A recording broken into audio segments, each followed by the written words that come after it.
The steady hum of the engines filled the cabin, a rhythm meant to lull passengers into a sense of calm. Xavier Barnes, however, felt anything but. He adjusted his seatbelt, his sharp eyes scanning the rows of passengers as they settled in. He could sense it already, the weight of their stares, the cautious glances that lingered just a beat too long. He had been here before, on a mission that had nothing to do with his training and everything to do with the color of his skin. He reached for his carry-on, feigning the need for a book, when in reality, his fingers brushed against the small toolkit tucked discreetly inside. His superiors had been clear. Find the bomb, disarm it, and do it without causing no small feat when suspicion seemed to follow him like a shadow. Rising from his seat, he moved casually toward the rear of the plane, his movements deliberate, his demeanor calm. "Excuse me," came a sharp voice. Xavier turned to see a man in an expensive suit, Ethan Coleman, his brow furrowed, and his voice carried the kind of entitlement that often brooked no argument.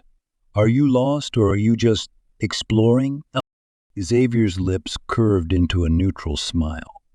"Just stretching my legs," he replied evenly, his voice devoid of any hint of the irritation simmering beneath. Coleman's eyes narrowed, his voice dropping as though he intended for his words to cut deeper. "Funny, you don't exactly look like you belong up here."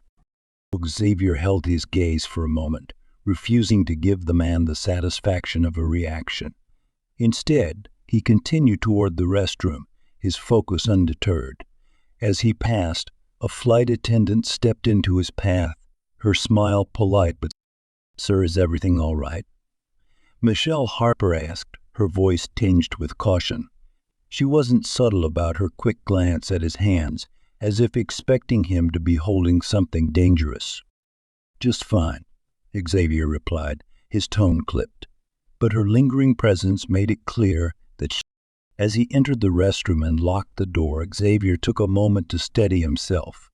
The mission required precision, and distractions could mean disaster. Yet the real battle wasn't just against the bomb. It was against the assumptions that filled the cabin like a thick, suffocating fog. When Xavier exited the restroom, the cabin felt different. Whispers had begun to ripple through the rows, low murmurs that carried a sharp edge. He caught snippets as he walked back to his seat. Snooping around, acting suspicious. The woman clutched her purse tighter as he passed, her gaze avoiding his but her body language screaming distrust. Xavier's jaw tightened, but he forced himself to remain composed. There was no room for anger, no space for distractions. As he approached his row, a man in his mid-40s leaned into the aisle, blocking his way. "Hey," he said, his voice loud enough to draw the attention of nearby passengers. "What exactly are you up to? Checking out the plane's security for a reason?" Xavier paused, his eyes locking onto the man's. "I'm walking to my seat," he replied calmly. "Is that a problem?" The man snorted, his posture rigid. "Maybe it is. Some of us have been noticing you moving around a lot. Makes people nervous, you know." Before Xavier could respond, Michelle appeared again, her steps hurried as if summoned by the tension. She placed a hand on Xavier's arm, a gesture that felt more controlling than comforting. "Sir," she said, her voice softer this time, "perhaps it would be best if you stayed seated for the remainder of the flight, just for everyone's peace of mind." Xavier met her gaze, reading the unspoken implication in her words. He saw the way her eyes flicked to the passengers watching him, their judgment clear. He nodded once, tight-lipped, and returned to his seat. As he sat, he felt the weight of every eye on him, each one filled with a mix of fear, disdain, or something in between. The whispers grew louder, and Xavier clenched his fists beneath the tray table. He had a mission to complete, and he couldn't let their prejudice stop him. Time was running out, and the real danger wasn't him. It was still hidden, ticking, waiting to strike. Xavier's breath steadied as he closed the door to the first-class restroom behind him, locking it with a soft click. The confined space was dimly lit, a sterile contrast to the growing tension outside. He scanned the area with meticulous care, his training kicking in. Behind the mirror, his fingers brushed against something cold and metallic, a device with wires snaking around a small digital timer. This was it. Xavier's jaw tightened. The timer blinked menacingly, the countdown a cruel reminder of how little time they had. He knew he couldn't alert the passengers directly. Panic would only make things worse. Carefully, he concealed the device back in its compartment, his movements precise and calculated. Exiting the restroom, Xavier spotted Michelle Harper near the galley. She stiffened as his shadow approached, her eyes narrowing slightly, her smile forced. "I need to speak with the captain immediately," Xavier said, keeping his voice low and controlled. "There's a bomb in the first-class restroom." Michelle's expression faltered, her brows knitting together. "A bomb," she repeated, her tone laced with disbelief. Her gaze flickered over his face, scanning for signs of deception, or perhaps justification for the unease she already felt. "Yes," Xavier replied evenly. "I'm trained to handle this, but I need cooperation." Her lips tightened. "How do I know you didn't put it there yourself?" Xavier's patience frayed slightly, but he held firm. "Think. If I were the one behind this, why would I come to you?" Michelle hesitated, torn between the urgency of his words and the prejudice subtly shaping her judgment. Finally, she nodded and gestured toward the cockpit. When they reached Captain Greg Armstrong, his response was immediate and dismissive. "This is highly irregular," Armstrong said, crossing his arms and narrowing his eyes at Xavier. "We've had no prior indication of threats, and now you're claiming there's a bomb. Convenient." His voice dripped with suspicion. "I understand how it sounds," Xavier replied, his tone measured. "But I'm telling you, there's a device. I've seen it." The captain exchanged glances with Michelle, his jaw tightening. "For all we know, you're the one who planted it." The accusation hung in the air like a storm cloud. Xavier stared at Armstrong, his calm exterior masking the surge of frustration building within. "I'm trying to save your lives," he said, his voice steady but firm. "You don't have to trust me. Just take the threat seriously." But Armstrong shook his head, his mind already made up. "Until we know who you really are, you're a risk." Xavier barely had time to process the captain's dismissal before he felt hands gripping his arms. Two crew members, their faces grim with misplaced resolve, hauled him back toward the economy section. "Wait," Xavier said sharply, pulling against their hold. "You're making a mistake." "Save it," one of them muttered, tightening his grip. "We're not taking any chances." As they dragged him past the passengers, whispers spread like wildfire. "What's going on?" "See, I knew something was off about him. He looks dangerous." Ethan Coleman, lounging arrogantly in his seat, smirked and leaned into the aisle. "I told you he was trouble," he said loudly, his voice tinged with satisfaction. "Bet he thought we wouldn't notice." O'Dear glanced around, his frustration mounting. His gaze caught Maya Ruiz's, her expression conflicted. She held her young son close, her lips pressed tightly together as though she wanted to say something but feared the reaction. "Mom," her son whispered, "why are they hurting him?" Maya hushed him gently, but her eyes lingered on Xavier, a glimmer of sympathy visible beneath her hesitation. The crew shoved Xavier into an empty seat at the back of the plane, securing his wrists with plastic restraints. The hard edge of the seat pressed into his back, but the greater pain came from the murmur of passengers' voices. Judgmental cutting. "You don't understand," Xavier said, his voice low but firm. "There's a bomb on board." One of the crew members scoffed. "Save it. You're staying here until we land." As he sat bound and helpless, Xavier's mind raced. The bomb was still active, and time was running out. He couldn't afford to fail, Not because of their prejudice, not because of their fear. Looking at Maya Ruiz's conflicted expression, he knew there were still lives to save. He just needed one chance to act. The plane jolted violently as turbulence swept through the cabin, causing the overhead lights to flicker ominously.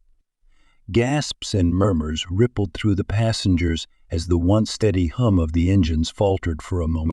Xavier Barnes, bound and bruised, steadied himself in his seat, his sharp eyes darting toward the first-class restroom where he had discovered the bomb.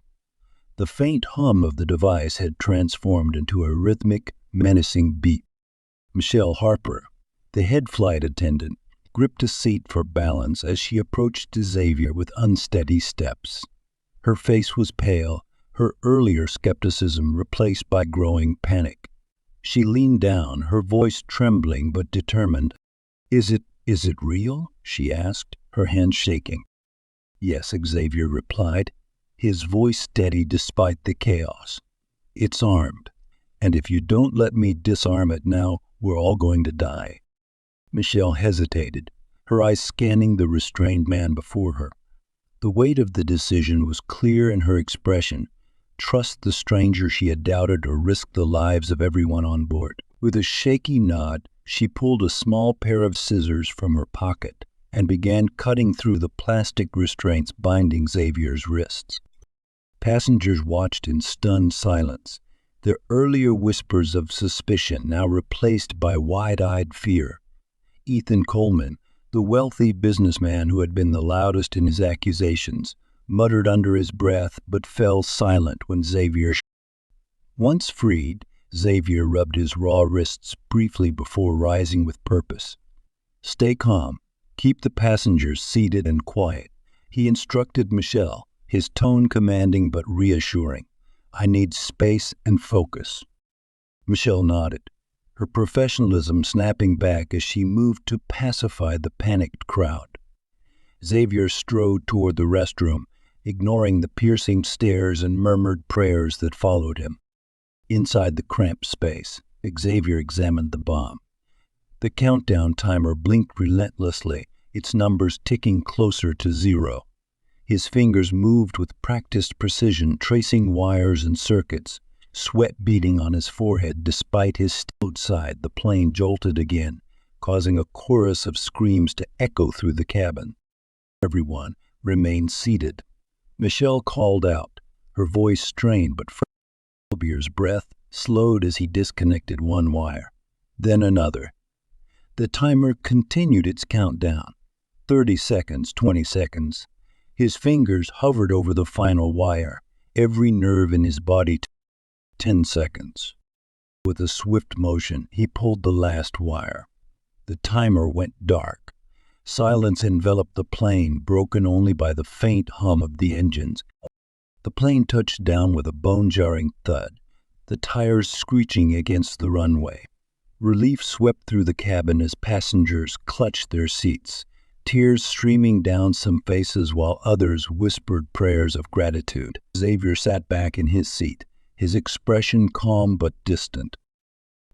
As the plane rolled to a stop, passengers began unbuckling their seatbelts, avoiding Xavier's gaze as the weight of their earlier hostility was too much to bear.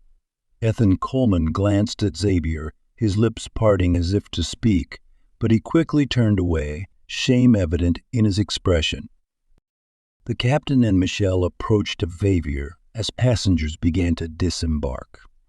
Captain Greg Armstrong extended a hand, his face lined with exhaustion and regret.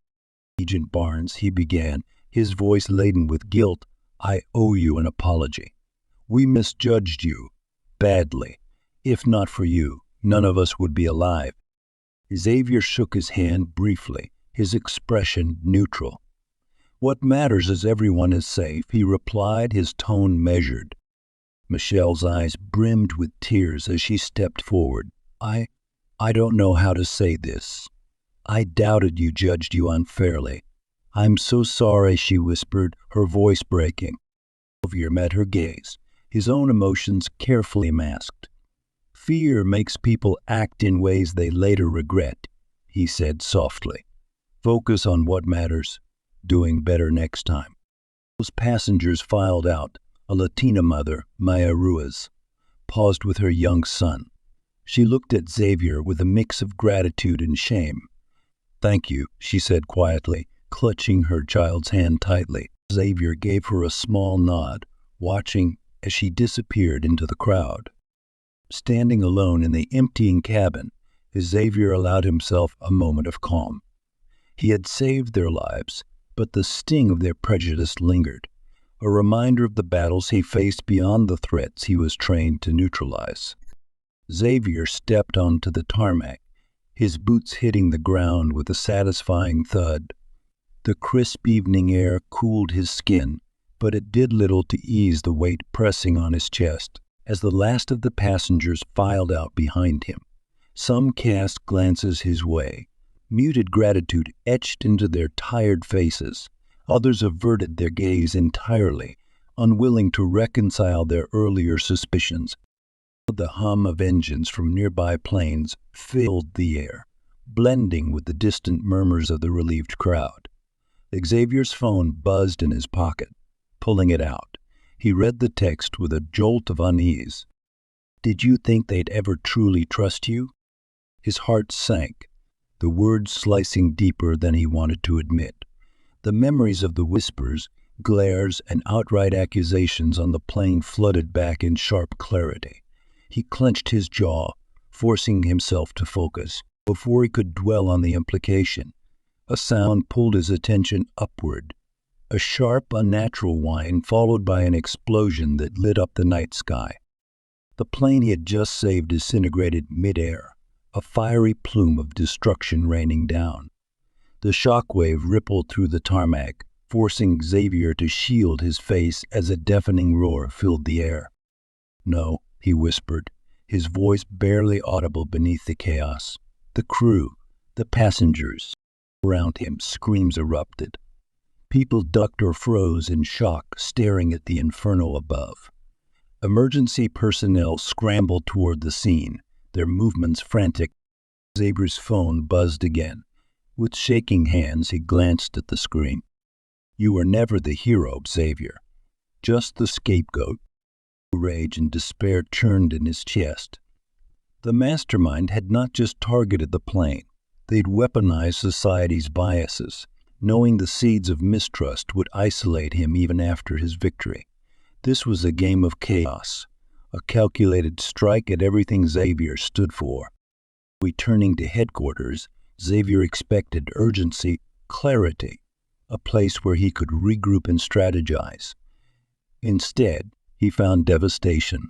Smoke curled against the night sky, the scent of burning metal thick in the air. The towering structure that housed the intelligence agency now stood as a charred skeleton, its walls cracked and sagging.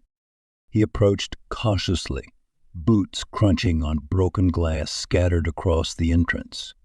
Emergency lights flickered weakly as firefighters battled stubborn flames licking the remnants of the building.